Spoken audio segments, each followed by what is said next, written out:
Hey, what's up guys, Serpentine19 here, bringing you something a little bit different in the form of a full review of Nether. In this review I'll go through 5 segments, including the gameplay, the features, the graphics, the sound, and finally the game's replayability and story, depending on whether it's a single player or multiplayer game. At the bottom of the screen are quick links to each segment, which you can click to skip to a certain segment you want to watch. So, without any further ado, let's get into it. Nether is a survival game similar to other games in its genre, like DayZ and the War Z in its gameplay and mechanics. However, Nether trades up the zombies for a group of supernatural creatures known as Nethers. These creatures range from easy to kill common crawlers to the extremely hard to kill mini-bosses known as Reapers. Nether has both melee and ranged weapons, with melee weapons being infinitely easier to find. The melee combat consists of a basic swing to begin with, but with points in the melee combat skill you can unlock blocking, flanking and charged attacks. Timing is essential against the Nether, as you can stop an enemy's attack animation by attacking first, thus receiving no damage. The Nether's ability to port around also makes the blocking skill a very valuable skill to have, blocking all incoming damage. Ranged weapons are extremely effective, but also produce a large amount of noise to be heard by both Nethers and players.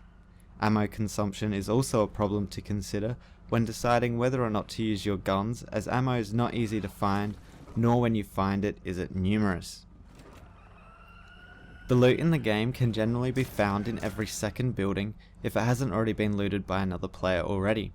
A lot of the loot is also location specific, for an example, medical supplies being found in ambulances and food being found in convenience stores. Some of the better loot drops can be found on top of the larger buildings, which takes some time to traverse back up and back down, making the hang glider an optimal item for looters, providing a fast and safe way to travel back to street level.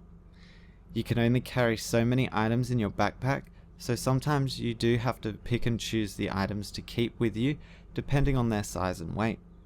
Larger backpacks can be bought for more space and your strength skill upgraded to carry heavier items. Unlike DayZ, Nether provides missions for players instead of just aimlessly walking around. Missions included are safe house deliveries of packages in exchange for money and experience, which gets you to explore the map.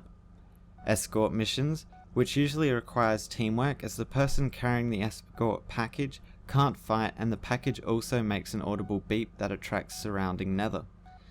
Safe zones can sometimes come under attack, requiring players to reactivate Nether repelling devices before the safe zone is considered safe again and the vendors can be used. The gameplay score was split into 3 categories, the first being mechanics, second being controls, and the third being objectives. For mechanics, I took off some points for the combat skills being an unlock via the skill tree. I feel that having that from the start of the game would be beneficial to the game.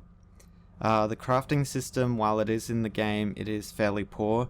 There's only a few items that you can actually craft. If you could craft a lot more items, that would be a lot better. And finally, the item durability. That's not in the game, but it is a feature I'd like to see in the game, especially seeing as they're trying to go for the realistic survival route. So, for the final score for mechanics, I gave it a 33 out of 40. For controls, I took off some points for the shift auto sprint. When you hit shift, it automatically starts sprinting you without having to press a direction. It's a little bit inconvenient. And I also took off some points for the collision meshes in the game. A lot of the collision meshes don't work. For example, ramps. Some of the ramps in the game, you have to jump over to start walking on them. And some tables and some other stuff in the game just don't have collision meshes on them at all. For the controls, I'm giving Nether a 37 out of 40. The objectives. I took off some points for the delivery service, which in my opinion is a bit tacked on. You don't really have to do it, and it's not really enjoyable to do. The tribe capture locations, they're pretty useless at the moment. It doesn't cause fights, it just causes standing in a spot for quite a while until that spot caps for you. And then I would think they should have added more location-based missions. They have a lot of buildings in this game and a lot of areas that are left unexplored. And if they had, say, go to this place on the map to collect this, I think that would really help the game out a lot. So for the objectives, I give the game 13 out of 20, which gives gameplay the final score of 83 out of 100.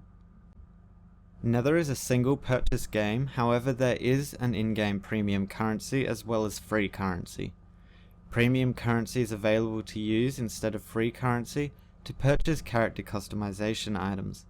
Most of the customization items are available for both types of currency, with some exceptions here and there. To purchase premium currency, however, you have to leave the game and go to their official website. If they could implement this into the game's client, it would make this process a little less tedious. Nether also doesn't directly link with Steam. You will have to make an account with Nether and then link the two together later on. The character customization is limited to clothes sets, with hats and shoulder pads being the exception. These custom appearance items are bound to your account and can't be lost when you die. Gold keys are available to purchase for both types of currency. These keys unlock special gold loot drops found in the world. These gold loot drops are either character appearance items or a large amount of various items dropped. The tribe system in Nether is a nice attempt at getting players to work together to achieve goals that will assist everyone in the same tribe. However, the capture and hold locations only really provide stand and wait for 10 to 15 minute gameplay. The capture points do give you and your tribe significant bonuses to XP and cash gain. You can group up and try to hunt other tribes, but when grouped it's usually first come first serve when it comes to looting. Servers go up to 64 players, but I only really saw 30 to 35 people on a server at one time, and even with those numbers, it is still fairly rare to run into someone else.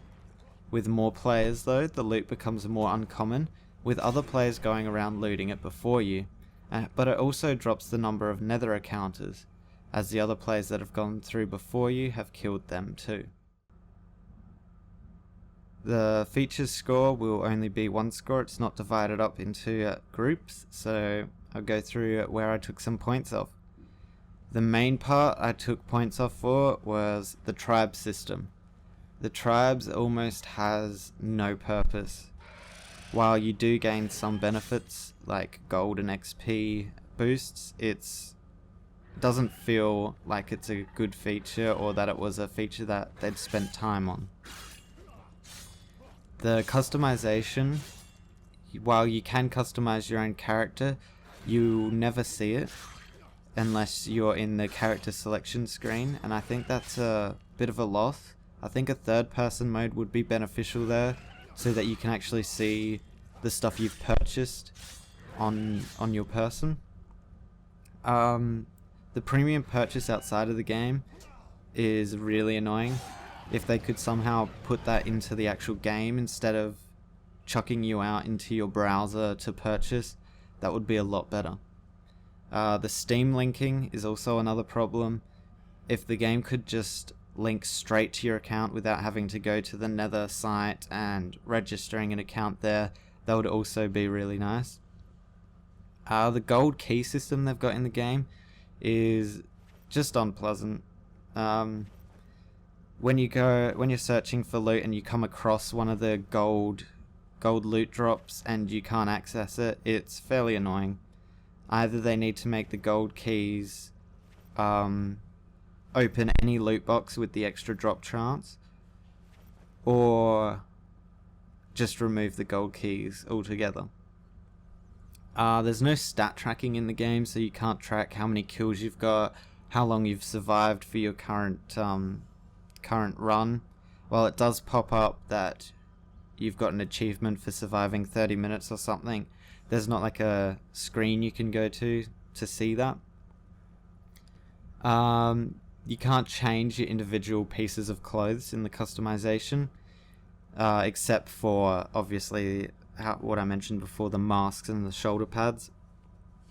The skill tree could be more interesting. They could add dual wielding of weapons, which I think would be really, really interesting, and like the ability to craft items yourself. At the moment, the skill tree is fairly poor. And the middle of the screen sign for when you level up is rather annoying and pretty frequent, because when you die you obviously lose your levels, so when you come back, leveling up is back to being rather fast, so that screen just continuously pops up. So for features, I gave Nether a 70 out of 100. The graphics style in Nether is obviously hampered by the sheer size of the world and the fact that the world isn't empty but filled with massive buildings, cars, and a great amount of foliage. Most of the environment models are fairly low poly, opting for texture detail rather than actual geometry. Car door handles are flat grey spots, and vending machines are just big rectangles. Although most of the models are low poly, the texture work on them makes up for it, to a certain degree. The textures are highly detailed on most of the static objects in the game, however most of the textures seem to be completely void of any normal maps, making them rather flat. Also, some of the smaller lootable objects have a smaller texture resolution than the surrounding walls and floor. The graphical quality on the characters are of a completely different story. Character models and weapons are all fairly high poly and have fantastic texture detail, including detailed normal maps. The Nether creatures also had the same level of detail and had fairly unique designs. The graphics options contain most of the usual options such as AO and anti-aliasing, however changing the overall graphical quality doesn't seem to change anything. I tested changing from high to low graphical quality with no visual difference nor any frame increases or decreases. The visual effects in the game are represented mostly via smoke effects and fire. The smoke effects look good and provide player waypoints to loot locations. All of the Nether creatures also have smoke trails that are more wispy compared to the smoke produced from the fires. They also have a nice flash of blue lightning as they port around you. The graphics score is out of 100 and is divided by 3 groups. The first group being model quality, second group being texture quality, and the third and final group being the visual effects quality. So for the models, I had to divide the score up here again to environments and characters because there was such a difference. So for the environments, I gave the game a 12 out of 20. For the characters and the weaponry, I gave the game a 15 out of 20. Combined, this score gave them a total of 27 out of 40. For the textures, I had to do the same thing, divided against the environment and the characters and weaponry. For the environment, I gave the textures a 15 out of 20. For the characters and the weaponry, I gave the game a 17 out of 20. Combining the two together, textures got a 32 out of 40. For the visual effects, this was just a straight out score, wasn't divided against anything else. I gave the visual effects a 15 out of 20. Altogether, I gave the graphics of Nether a 74 out of 100. The atmosphere in which Nether produces through their sound design is something to marvel in. The background sounds bring on the feeling of a city deserted due to supernatural powers. It's not just silence, but hearing individual birds in the distance and eerie tones played every now and then to remind you that you're always in danger. When you move from outdoors to indoors, there is a noticeable change as most of the faraway sounds are gone and your movements echo more inside the walls. The character sounds made are basic, but they didn't need to be anything more. The sound you made was effectively the sound everything else around you heard, so most of the sounds are only just there, with the exception of sprinting and jumping. the Nether sounds were almost perfect. They gave you fair warning when you were close to one, and even greater warning when they had found you, which can have you jumping in your seat. Each creature has its own unique sounds, from the wailing screams of the shriekers to the deep booming sounds of the golems. The sound score is divided into two groups, first being the environment, second being the characters. For the environment, I had to take off a couple of points for some of the sound hitboxes. For instance, when you were walking on solid ground, there would be the sound of water, and when you were walking on water, sometimes it was the sound of walking on solid ground. So there was a couple of issues there. But overall, for the environment sound, I gave the game a 45 out of 50. For characters, everything was pretty good. I gave the game a 48 out of 50.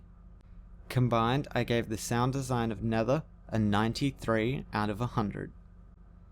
Nether bases its replayability on the players wanting to achieve a higher level, get further in the skill tree, survive longer, and also appeals to the gatherer side of human nature, allowing you to collect guns, ammo, and items to craft into weapons later on.